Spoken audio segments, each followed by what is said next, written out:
Hi everyone, welcome to Chinese Anchor. Imagine this, more than 2000 years ago, a man rose from the chaos of ancient China. He just didn't rule a kingdom.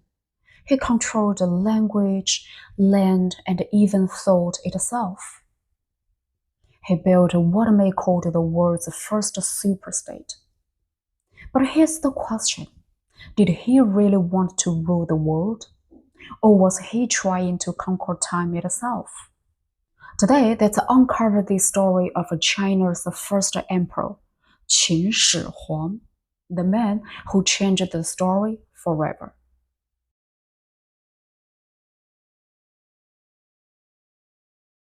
In the northwest of China, there lies a mountain. Beneath it sleeps an emperor from over 2000 years ago. No one has ever seen his true face, nor opened his tomb, but everyone remembers his name, Qin Shi Huang. He unified the China under one rule and ushered in the age of empire. He sought immortality, yet was sealed away by time itself. Within the depths of his palace, rivers of mercury are said to still flow. Bronze chariots and horses still await a command that will never come. Buried terracotta warriors and ancient scrolls preserve his obsession with eternity and stand as witness to time's final judgment upon human ambition. He burned books and buried scholars, believing it would grant him control over every mind. Yet he never knew the spark of thought had already taken root in the ashes. When bamboo leaves turned to smoke, and the blood of scholars seeped into the earth, the repressed wisdom quietly grew in the dark. Like a soft stream that deep underground would one day flow freely again. This is the story of power, faith, and eternity. Of a man who tried to conquer death and left behind a mystery that has haunted the world for millennia.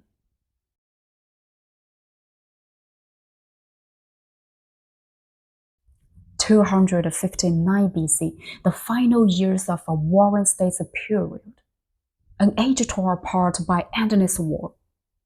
7 kingdoms stood side by side, locked in a struggle for blood, ambition, and betrayal. In those burning years of chaos, fate quietly turned its wheel.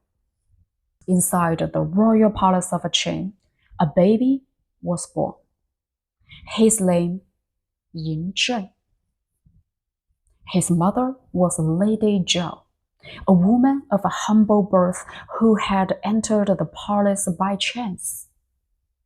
His father, at least in name, was Prince Yi Ren, a hostage living in a foreign court. But legends whisper of another truth. Some say the child's real father was not Prince Yi Ren at all, but the man who controlled both gold and power, Lü Buwei. One of the famed 4 lords of the warring states, Lü Buwei, was richer than a kingdom. When he discovered the exiled Qin prince, he saw him as a rare treasure worth investing. Pouring his fortune into Yi Ren's return, he helped him reclaim the Qin throne, and in turn became the most powerful minister in the land. But Lady Zhao had once been one of Lü Buwei's own concubines, and so from the moment Yin Zhen was born, his life was already wrapped in shadows of politics, desire, and whispered scandal. At the age of 5, the young prince was forced to remain in Zhao as a hostage. It was a childhood of fear and humiliation. The Zhao people saw them as enemies. Food was scarce. their lives always at risk. Historical records even claim that during a war between Qin and Zhao, the Zhao court considered killing them in revenge. Those years of terror carved themselves deep into Yin Zhen's soul. It was then, perhaps, that a single thought took root. To survive, one must control everything. At 13, his father, King Zhuangxiang of Qin, died, and the boy ascended the throne. But the kingdom was not yet his. The powerful Lü Buwei ruled behind the scenes, while Queen Dowager Zhao and her lover Lao Ai fought their own secret war for influence. Aimed at these policy intrigues, the young king remained silent, watching, learning, waiting. He knew one truth: only by removing every rival could be truly ruled. At 22, Yin Zhen took full power. In a storm of ruthless precision, he struck, exiling Lü Buwei, executing Lao Ai, and reclaiming the throne that was rightfully his. With cold resolve and iron will, the boy hostage became the king of Qin. And that year, he became his campaign to unite the territory. The age of Qin, the age that would shape all of China, had begun. This was the moment when a boy became a ruler, and China's destiny changed forever.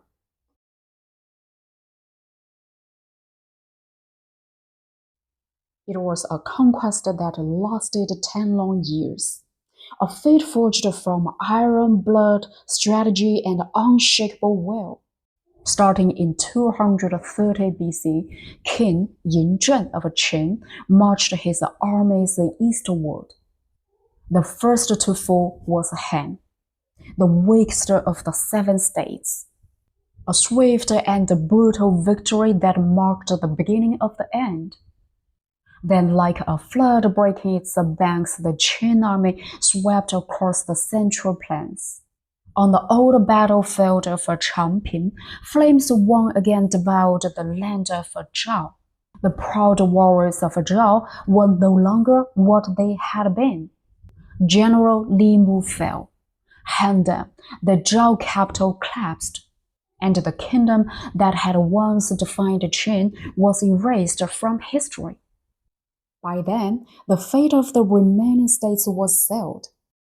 The well of history had begun to crush all who stood before it. Yet Yin Zhen's victories were not won by force alone. He understood a deep truth: to rule the world, one must first win hearts. He appointed brilliant generals like Wang Jian, Man Tian, and Li Shen, each a master of both war and deception, while their armies stormed cities and fortresses. Yin Zhen quietly sowed division among enemy nobles and countries, turning their alliances to dust before the first blade was drawn. Chu fought desperately under General Xiang Yan, while Yan's crown prince then sent the assassin Jin Ke to end the Qin king's life. But every plot failed, every resistance crumbled. Yin Zhen met each challenge with calm precision and ruthless resolve. His legions moved like thunder, unstoppable, disciplined, and merciless. Finally, in 221 BC, the lost kingdom, Qi, surrendered without a fight. The wars were over. No rivals remained beneath heaven. Yin Zhen stood at the summit of the history. From the mountains of the west to the sea in the east, the land was his, united for the first time under one rule. That day, he proclaimed, "I am the first emperor. Let those who follow be named second, third, and let the line continue without end." The title Huangdi, Emperor, surpassed every king before him. It was a name meant for eternity. From chaos to unity, from a land divided into an empire reborn. China had at last found its shape. The age of warring states was over. The age of the first emperor had begun.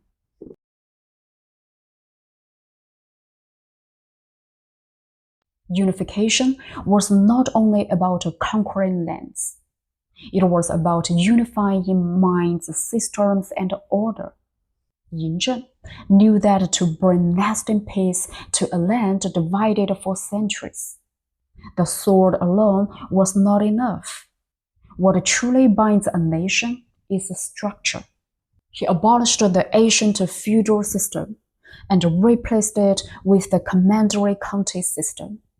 Local governors were no longer hereditary nobles, but officials appointed directly by the central government.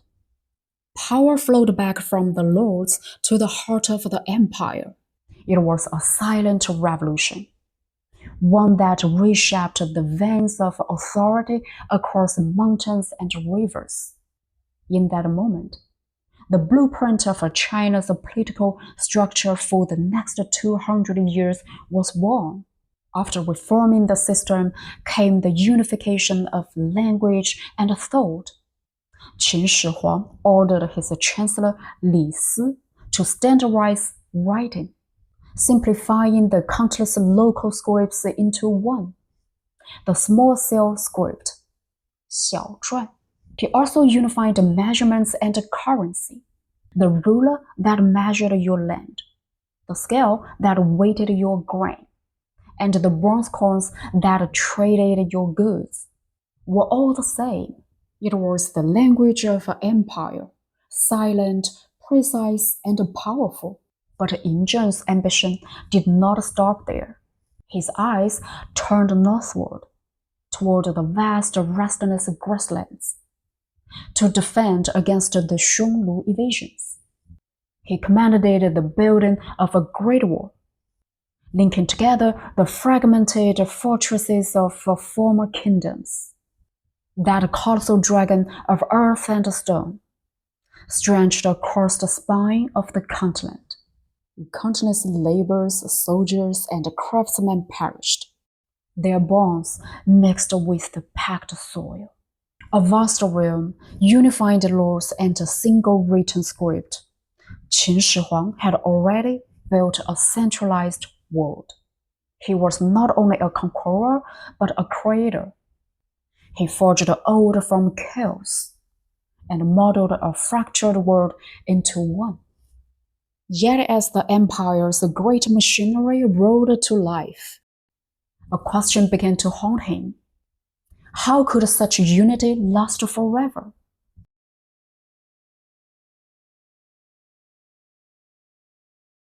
At the peak of power, fear often follows close behind. Emperor Qin Shi Huang feared division, feared the chaos of too many thoughts. He believed that only a unified mind could sustain a unified empire.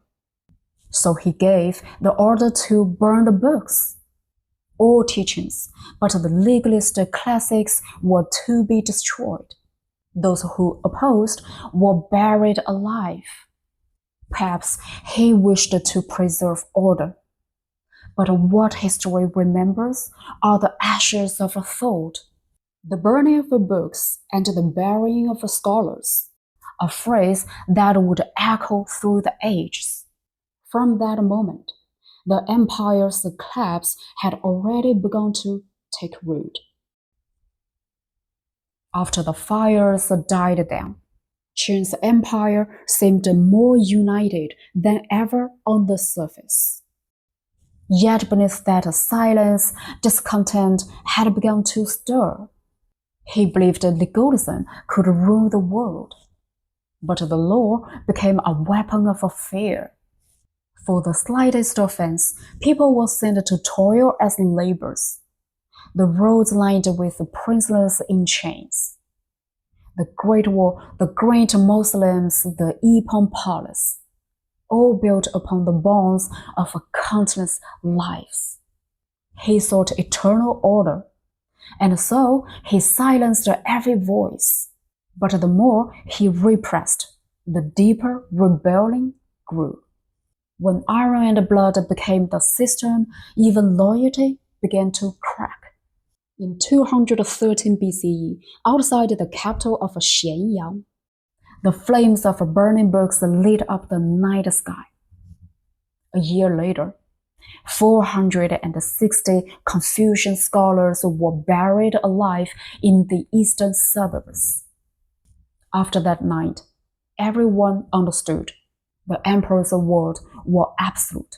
Yet fear has never made a kingdom stronger. It only erodes trust, holding the empire from within. In his final years, Qin Shi Huang traveled endlessly, building palaces without rest. Some said he longed to see his vast empire with his own eyes. Others believed he was consumed by his quest for immortality and by his own paranoia. He sent messengers disguised as himself to mislead essence. He trusted no one, not even his son, Fu Su, whom he banished from the capital. He built a perfect imperial machine, only to be devoured by it. In his pursuit of total control, he lost his humanity and the trust of his people. And that was the tragedy of his reign. He traded freedom for order, warmth of eternity. He created the body of an empire, but lost its soul.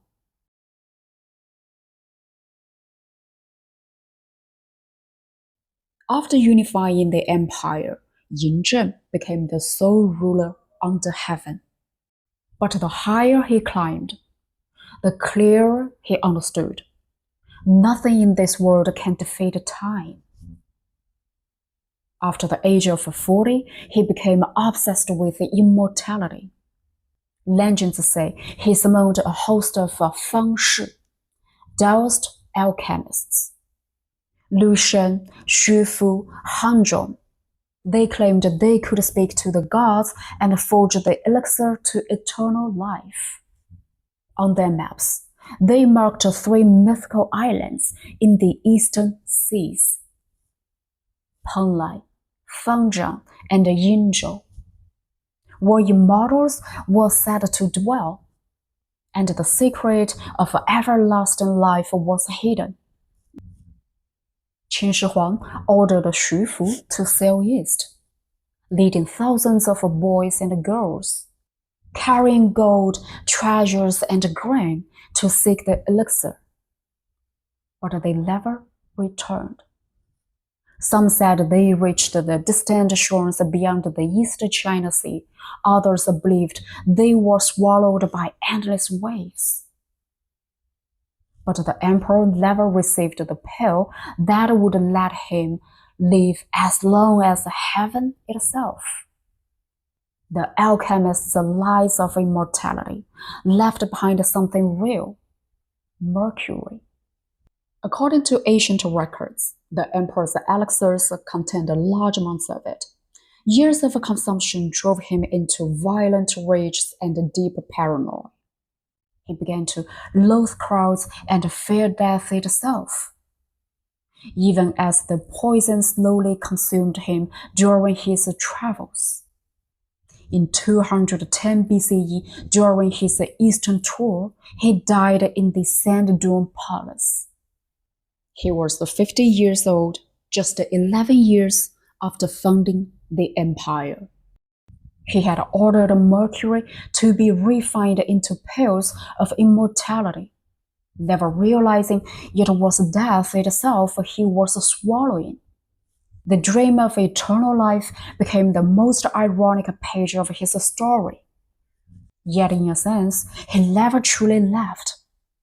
For long before his death, he had already built for himself One of the most magnificent and mysterious tombs in human history, the mausoleum of the first emperor of Qin. Construction began when he first ascended the throne, employing more than 700,000 laborers over 3 decades. Sima Qian, the author of the records of the grand historian, described in yet vivid detail. The underground palace contained towers and halls, and rivers and seas made of flowing mercury, replicating the world above within the depth below. The artisans embedded stars with gems, cast bronze statues, and filled the tomb with mechanical traps. Crossbows above, quicksand below, all designed to keep intruders away. Modern archaeological surveys reveal abnormally high concentrations of mercury gas within the tomb, confirming the ancient accounts of rivers and seas of mercury. It's as if beneath that sealed darkness, Qin Shi Huang still lies asleep within its eternal ocean. Guarding the dream he never fulfilled, he sought to make his empire eternal, to make himself immortal. But the Qin dynasty lasted only 15 short years. And yet, the system he created, the centralization of power, the order of the state, endured for over 2 millennia. Perhaps that, after all, was his truest form of immortality.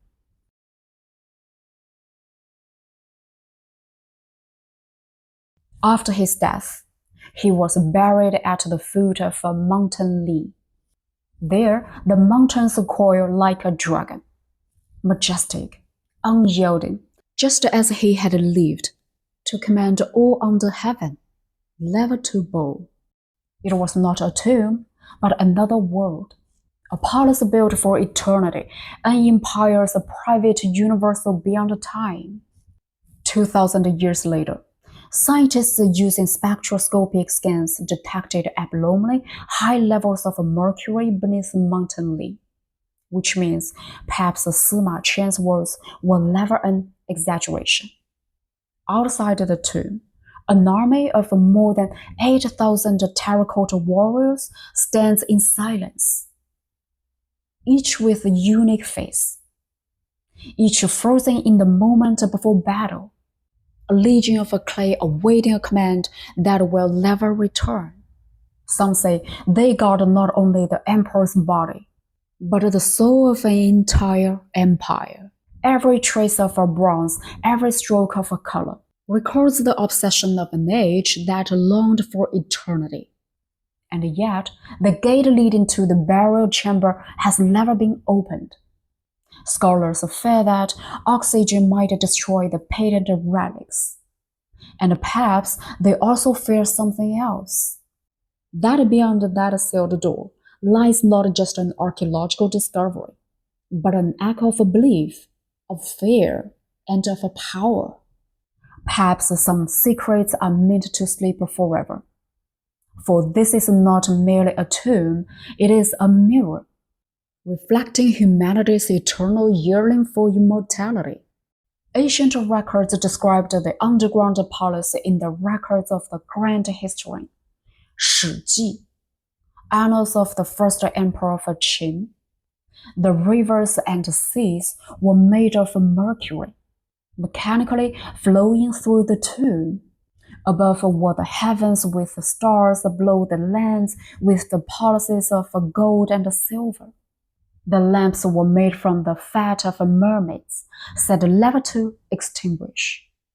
2,000 years later, the archaeologists have indeed detected concentrated mercury vapor within the sealed chamber, a quiet confirmation that the Shi Ji may not be myth after all. Outside, the terracotta warriors remain, guardians of the unseen underworld. Each face unique, each gaze eternal, as if waiting for their emperor to waken once more. But to this day, No one dares to open that ancient gate. Perhaps some secrets are not meant to be disturbed. Because beneath Mountain Li lies not just the tomb of a man, but the silence of eternity itself.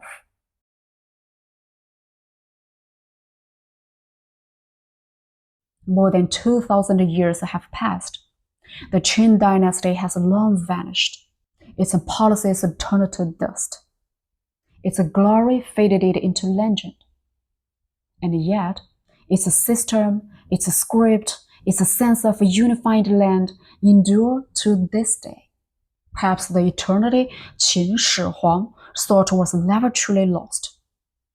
He did not find the elixir of life, but he discovered another kind of immortality, one that lives on in history, in culture, and in every stroke that forms the word China. Empires may fall, legends may fade, but for some names, never disappear. Alright folks, thanks for watching. If you enjoyed this video, don't forget to like and subscribe for more stories from China. See you next time. Bye.